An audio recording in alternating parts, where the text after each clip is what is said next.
ভাই পার্সেল কি নিয়ে আসছেন? ও নিচে আছেন? আচ্ছা আচ্ছা ভাই আসতেছি। হাই হাই, কলম কি ভিতরে ছিল নাকি? ও কিছুই হয় নাই। জোস। এই বিস্ময় তুষার, টিভিটা একটু সরাই দে তো দুদিন ধরে।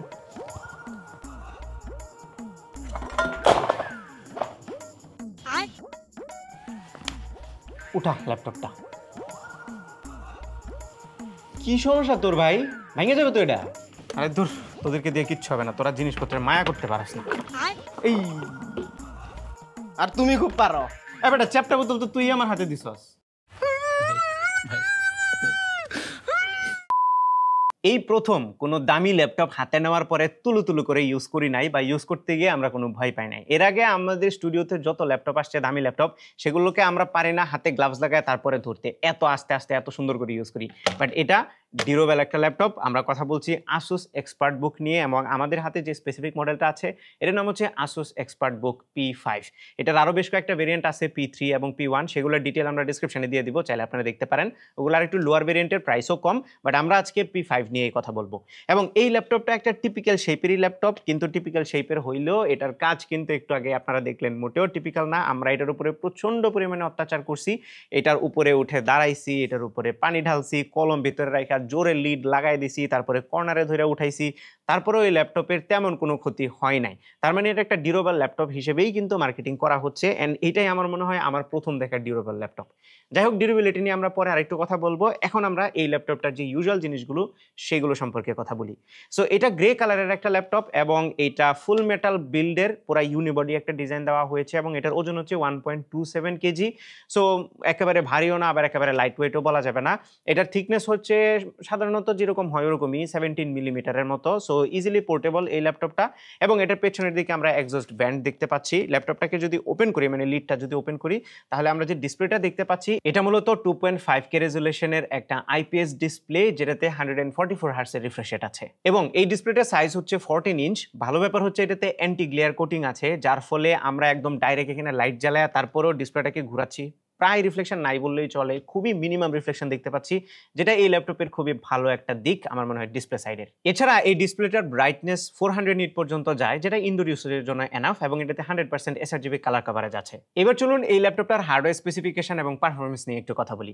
সেটাতে ইন্টেলের core ultra 5 226V processor use করা হয়েছে, এবং এইটাতে 8 কোর 8 থ্রেড দেওয়া হয়েছে, যেটার বেস ক্লক স্পিড হচ্ছে 2.1 GHz এবং বুস্টেড ক্লক স্পিড হচ্ছে 4.5 GHz। আর র্যাম হচ্ছে 16GB অনবোর্ড র্যাম, যেটা LPDDR5X টাইপের, তার মানে র্যামটা আপনি আপগ্রেড করতে পারবেন না। স্টোরেজ সেকশনে এটাতে 1TB NVMe Gen 4 SSD use করা হয়েছে, এটা চাইলে আপনারা আপগ্রেড করতে পারবেন। এবং এটা যেহেতু মাইক্রোসফটের কোপাইলট প্লাস পিসি, এটাতে কিন্তু এআই আছে, ইন্টেলের AI বুস্ট NPU দেওয়া হয়েছে, যেটা পারফরমেন্স হচ্ছে আপ টু 40 টপস। আর জিপিইউ সেকশনে এটাতে ইন্টেল আর্ক 130V জিপিইউ দেওয়া হয়েছে, এবং এটাতে Wi-Fi 6E আছে আর ব্লুটুথ 5.3। ওকে, রিয়েল লাইফে আমরা এটার কেমন পারফরমেন্স পেয়েছি সেটা জানার আগে একটু সিনথেটিক বেঞ্চমার্কের স্কোরগুলো আপনাদেরকে দেখাই দিতে চাই। এই বেঞ্চমার্কের স্কোরগুলোকে আপনারা একটা রেফারেন্স হিসেবে নিতে পারেন, এটার পারফরমেন্স কেমন হবে সেটা সম্পর্কে কিছুটা ধারণা নেওয়ার জন্য। বাট আমরা রিয়েল লাইফে কেমন পারফরমেন্স পেয়েছি সেটা আপনাদেরকে জানাবো। এই ল্যাপটপটা যদিও ডিরেক্টলি গেমিং সেন্ট্রিক কোনো ল্যাপটপ না, তারপরেও আমরা এটা দিয়ে বেশ কয়েকটা গেম রান করার চেষ্টা করেছি। একেবারে ট্রিপল এ টাইটেল বা গ্রাফিক্যালি ডিমান্ডিং যে গেমগুলো আছে সেগুলো এটাতে প্লেয়েবল না। যেমন আমরা সাইবারপাঙ্ক 2077 রান করার চেষ্টা করেছিলাম, এটা এভারেজে মাত্র 20 FPS দিচ্ছিল, সো এটা খুব একটা প্লেয়েবল না। তবে আপনারা যদি ভ্যালোরেন্ট কিংবা CS2 এর মতো গেমগুলো খেলেন, তাহলে সেগুলো কিন্তু প্লেয়েবল এক্সপিরিয়েন্স আপনাকে দিবে। যেমন আমরা ভ্যালোরেন্টে 200 FPS পাচ্ছিলাম এভারেজে, সেসাথে 60 FPS এ CS2ও খেলতে পাচ্ছিলাম। সেসাথে আমরা GTA 5 এনহান্সড যে ভার্সনটা আছে এটাও প্লে করেছিলাম।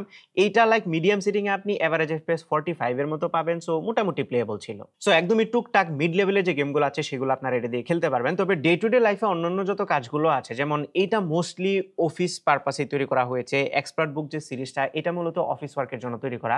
সো আপনি অফিসে যত ধরনের কাজই চিন্তা করেন না কেন সব কিছু এটাতে করতে পারবেন, সেটা হোক ওয়ার্ড প্রসেসিং, কিংবা আপনি যদি ইন্টারনেট ব্রাউজিং এর কথা বলেন, মাল্টিপল ট্যাব ওপেন করে সব ধরনের কাজই করতে পারবেন। ইভেন আপনি যদি ভিডিও এডিট করতে চান কিংবা যদি গ্রাফিক ডিজাইন করতে চান, সেগুলোও কিন্তু আপনি বেসিক লেভেলে করতে পারবেন। যেমন 1080p ভিডিও খুব ইজিলি এটাতে এডিট করতে পারবেন, বাট 4K তে গেলে হয়তো বা কিছুটা প্রবলেম হবে। আর এই ল্যাপটপের যে কিবোর্ডটা, এটা মূলত একটা TKL কিবোর্ড, এবং এটাতে ব্যাকলিট আছে, যে ব্যাকলাইটটা মোটামুটি ব্রাইট ছিল, অন্ধকারে আপনি ভালোই টাইপিং এক্সপিরিয়েন্স পাবেন। সেই সাথে এটা ট্রাভেল ডিস্টেন্সও ভালো, মোটামুটি ভালো আর কি, 1.5 মিলিমিটার কিবোর্ডের মতো টেকটাইল একটা ফিল আছে কিবোর্ডে টাইপ করতে গিয়ে। সেই সাথে যে টাচপ্যাডটা এটা লার্জ গ্লাস সারফেসের একটা টাচপ্যাড। এটাতে বোথ মাইক্রোসফটের যে জেস্চার আছে সেটা সাপোর্ট করে, পাশাপাশি আসুসেরও নিজস্ব কিছু জেস্চার আছে যেমন ব্রাইটনেস কন্ট্রোল, সেই সাথে আপনি চাইলে মিডিয়া ফরওয়ার্ড করতে পারবেন এবং সাউন্ডকে কম বেশি করতে পারবেন, ভলিউম কম বেশি, এই ধরনের কিছু জেস্চার আছে। আর এই কিবোর্ডের সবচেয়ে ইন্টারেস্টিং ব্যাপার হচ্ছে ওয়াটার স্পিল, মানে আমরা কিছুক্ষণ আগে যেটা টেস্ট করলাম, এটাতে 400 ml এর মতো পানি আপনি ফেলে দিতে পারবেন, প্রায় আধা লিটার, তারপরেও এটার কিবোর্ডে কোনো প্রবলেম হবে না। যদিও পানি পড়ার পরে যে টাচপ্যাডটা আছে এটা আধা ঘন্টা পর্যন্ত বন্ধ থাকে, যেন এটাকে প্রপারলি রিপেয়ার করা যায়। যদি কেউ মানে এই ল্যাপটপটা কিনেন এবং পানি পড়ে আধা ঘন্টা সময় দিবেন তাহলে টাচপ্যাডটা ঠিক হয়ে যাবে। এর বাইরে আমরা এই জিনিসটা যেহেতু ডিউরেবল একটা ল্যাপটপ, কয়েকটা জিনিস সম্পর্কে আপনাদেরকে একটু ওয়ার্নিং দিয়ে নিতে চাই।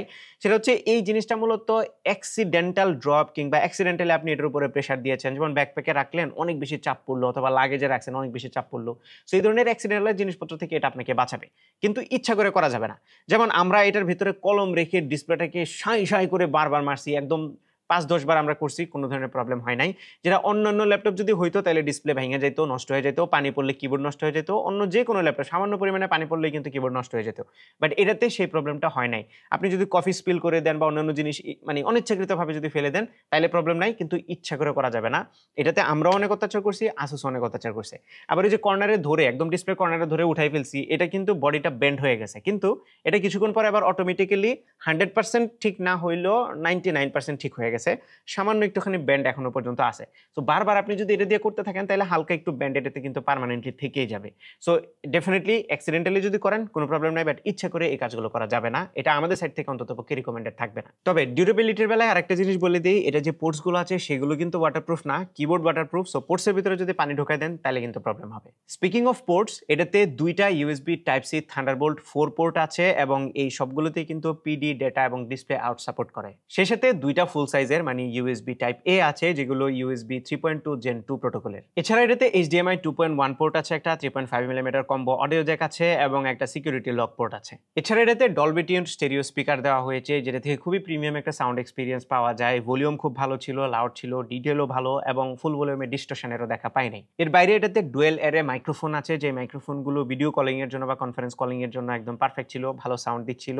এবং এটা যে 2 মেগাপিক্সেলের ক্যামেরাটা আছে এইটা মানে মোটামুটি কোয়ালিটি ছিল, এই ধরনের ল্যাপটপে যেরকম হয় 1080p রেজুলেশনের, তবে আপনার যদি পর্যাপ্ত লাইট থাকে তাহলে ওয়েবক্যামটা ভালো রেজাল্ট দিবে। সেই সাথে এখানে একটা ফিজিক্যাল লক সিস্টেম আছে, আপনি চাইলে ওয়েবক্যামটাকে হাইড করে রাখতে পারেন একদম হার্ডওয়্যার লেভেল থেকে, আবার চাইলে ওপেনও করে রাখতে পারবেন, জাস্ট একটা প্রাইভেসি ফিচার। এছাড়া সফটওয়্যার সেকশনে এটাতে উইন্ডোজ 11 হোম এডিশন আসে এবং এটাতে কিন্তু ফিঙ্গারপ্রিন্ট আছে, বাই দ্য ওয়ে পাওয়ার বাটনের উপরে ফিঙ্গারপ্রিন্ট রাখা হয়েছে, যেটা দিয়ে উইন্ডোজ হেলো ফিচারের মাধ্যমে খুব ইজিলি আপনি আনলক করতে পারবেন। সেই সাথে ফেস আনলকের অপশন আছে। এবং এই ল্যাপটপটার হিটিং ইস্যু নিয়ে যদি বলি তাহলে আমরা যখন বেঞ্চমার্ক করছিলাম তখন এটাতে সর্বোচ্চ 93 পর্যন্ত আমরা উঠাতে পেরেছি, 93 ডিগ্রি, যেটা ডেফিনেটলি নর্মাল ইউজেজের জন্য না, আমরা জাস্ট বেঞ্চমার্ক করার সময় পাইছি। নর্মাল ইউজেজে অ্যাভারেজে 45 থেকে 60 পর্যন্ত এই রেঞ্জের মধ্যে থাকে, এটাও স্বাভাবিক মনে হয়েছে, তার মানে খুব একটা বেশি ওভারহিট হচ্ছিল না। এবার চলুন এই ল্যাপটপটার ব্যাটারিটা নিয়ে একটু কথা বলি। সো এই ল্যাপটপটাতে 63 ওয়াট আওয়ারের 3 সেল ব্যাটারি দেওয়া হয়েছে এবং এই ব্যাটারিটা দিয়ে আপনারা অ্যারাউন্ড 5 to 6 আওয়ার্সের মতো ব্যাটারি ব্যাকআপ এক্সপেক্ট করতে পারেন মিক্সড ইউসেজে। আমরা এই ল্যাপটপটা টেস্ট করার সময় কিছুটা গেম খেলেছি, অফিস ওয়ার্ক করেছি, কিছু ইন্টারনেট ব্রাউজিং করেছি, এই কাজগুলো করে অ্যারাউন্ড 5 to 6 আওয়ার্স পেয়েছি। সো আপনি যদি আরও লাইট ইউজ করেন তাহলে আরেকটু বেশি ব্যাটারি ব্যাকআপ পেতে পারেন, বাট আরও হেভি ইউজ করলে আপনি আরেকটু কম পাবেন, বাট মিক্সড ইউসেজে এরকমই 6 আওয়ার্সের মতো আপনারা ধরে রাখতে পারেন। এছাড়া এটা যে চার্জিং টাইম, এটা 2 ঘন্টা 30 মিনিট। এটার বক্সের ভিতরে 65 ওয়াটের একটা ইউএসবি সি চার্জার দেওয়া হয়েছে এবং এই চার্জারের কেবলটা অ্যাডাপ্টারের সাথে অ্যাটাচড। এটা আমার পছন্দ না মোটেও, এখন আরেকটু স্মার্ট হওয়া উচিত, অ্যাডাপ্টার এবং কেবল ডিটাচেবল করা উচিত অ্যাপলের মতো, তাইলে এই জিনিসটা আরেকটু বেশি স্মার্ট লাগে আর কি দেখতে। আমরা ভিডিওর প্রায় শেষের দিকে চলে এসেছি, তবে একটা ইন্টারেস্টিং বিষয় এখনো এখানে বলা বাকি আছে, সেটা হচ্ছে আসুস যে শুধুমাত্র এই ল্যাপটপটাকে ডিউরেবল করে বানাইছে ব্যাপারটা সেরকম না, তারা এখানে 3 ইয়ার সার্ভিস ওয়ারেন্টি দিচ্ছে বোথ লোকাল এবং ইন্টারন্যাশনাল, এবং তারা এটা মেনশনও করে দিচ্ছে যে সব ধরনের পার্টস এবং ব্যাটারি ইনক্লুডেড এই 3 বছরের ওয়ারেন্টির মধ্যে। এইটা নিয়ে আমরা কিছুটা স্কেপটিক্যাল, এখনো পর্যন্ত স্কেপটিক্যাল যে এইরকম 3 বছরের ওয়ারেন্টি ব্যাটারি পার্ট সহ অন্য কোনো ল্যাপটপ কিন্তু দেয় না, বাট আসুস এটা প্রোভাইড করছে। সেই সাথে এই ল্যাপটপটা ক্যারি করার জন্য বক্সের ভিতরে একটা প্রিমিয়াম ক্যারিং পাউচ আছে, যেটা দিয়ে আপনারা আরেকটু কেয়ারফুলি ল্যাপটপ, অলদো এটা কেয়ারফুলি ক্যারি করার মতো ল্যাপটপ না, আপনি চাইলে একটু রাফ ইউজ করতে পারেন, বা স্টিল আপনি যদি চান যত্ন করতে পারবেন। এবার আসি প্রাইসে। সো আমাদের হাতে যে ভেরিয়েন্টটা আছে এইটা হচ্ছে Asus ExpertBook P5 এবং এটা Core Ultra 5 variant 16GB RAM 1TB storage. এটার প্রাইস হচ্ছে 1,40,800 টাকা এবং এটার আরও কয়েকটা ভেরিয়েন্ট আছে যেরকমটা বলছিলাম P3 এবং P1 যেগুলো আর একটু লোয়ার ভেরিয়েন্ট, সেগুলোর প্রাইসও কম, স্পেকও লো, সেগুলোর ডিটেল আমরা ভিডিও ডেসক্রিপশনে দিয়ে দিব, আপনারা চেক করতে পারেন। এখন এই ল্যাপটপটার প্রাইস নিয়ে যদি বলি তাহলে প্রথমে বলবো it is over priced, definitely over priced. কারণ হচ্ছে 1,40,800 টাকায় আমরা যদি স্পেকের কথা বলি, এটার পারফরমেন্স বা অন্যান্য জিনিসের কথা বলি, যেমন ডিসপ্লেটা এখানে IPS, এই বাজেটে কিন্তু আমরা OLED প্যানেল দেখে থাকি। সো আরও বেশ কিছু ইস্যু আছে এই ল্যাপটপটার প্রাইস অনুযায়ী। তবে এই ল্যাপটপটা যেই জায়গাতে শাইন করছে সেটা হচ্ছে এটার ডিউরেবিলিটি। এই ল্যাপটপটা মূলত তৈরি করা হয়েছে যারা একটা ল্যাপটপ কিনে দীর্ঘদিন চালাতে চান তাদের জন্য। যারা প্রতি বছর বছর ল্যাপটপ চেঞ্জ করেন, 6 মাস 1 বছর পর পর ল্যাপটপ চেঞ্জ করেন, তাদের জন্য এটা আমার মনে হয় গুড ডিল হবে না। কারণ যারা অফিস ওয়ার্ক করে স্পেশালি, এটা মূলত একটু কর্পোরেট এমপ্লয়ি যারা আছে তাদেরকে টার্গেট করে তৈরি করা হয়েছে। ধরেন একটা কোম্পানিতে 50 জন মানুষ আছে, 50 জনকে ল্যাপটপ কিনে দেওয়া হবে। সো এই যে এমপ্লয়ীদের যে ল্যাপটপগুলো, এইগুলো কিন্তু তারা খুব দ্রুত সুইচ করে না, দীর্ঘদিন পর্যন্ত চালায়। সো তাদেরকে টার্গেট করে এই ল্যাপটপটা তৈরি করা হয়েছে। তবে ডিউরেবিলিটি নিয়ে ফাইনালি আরেকটা ওয়ার্নিং দিয়ে নেই, এটা মূলত অ্যাক্সিডেন্টাল যে প্রবলেমগুলো হয় সেগুলো থেকে আপনাকে বাঁচাতে পারবে। বাট এই ল্যাপটপ নিয়ে আপনি মানুষের সামনে ফ্লেক্স নিতে যায় না যে হেই দেখো আমারটা এটা করতে পারে, আমারটা ওইটা করতে পারে, তাইলে কিন্তু ড্যামেজ হইতেও পারে যদি আপনি বারবার করেন। বাট আমরা যতবার করছি 5-10 বারের মতো আমরা টেস্ট করছি, কোনো ধরনের প্রবলেম হয় নাই। সো তারপরে একটা ফেয়ার ওয়ার্নিং আপনাদেরকে দিয়ে নিলাম। তো এই ছিল আমাদের আজকের ভিডিও। আশা করি ভিডিওটি আপনাদের ভালো লেগেছে। যদি ভালো লেগে থাকে তাহলে ভিডিওতে একটা লাইক দিবেন, কমেন্ট করে জানাবেন কেমন লাগলো, আপনার ফ্রেন্ডদের সাথে শেয়ার করতে একদমই ভুলবেন না। আমাদের পেজে ফলো এবং চ্যানেলে সাবস্ক্রাইব তো মাস্ট। দেখা হবে পরবর্তী ভিডিওতে। টেক কেয়ার, আসসালামু আলাইকুম।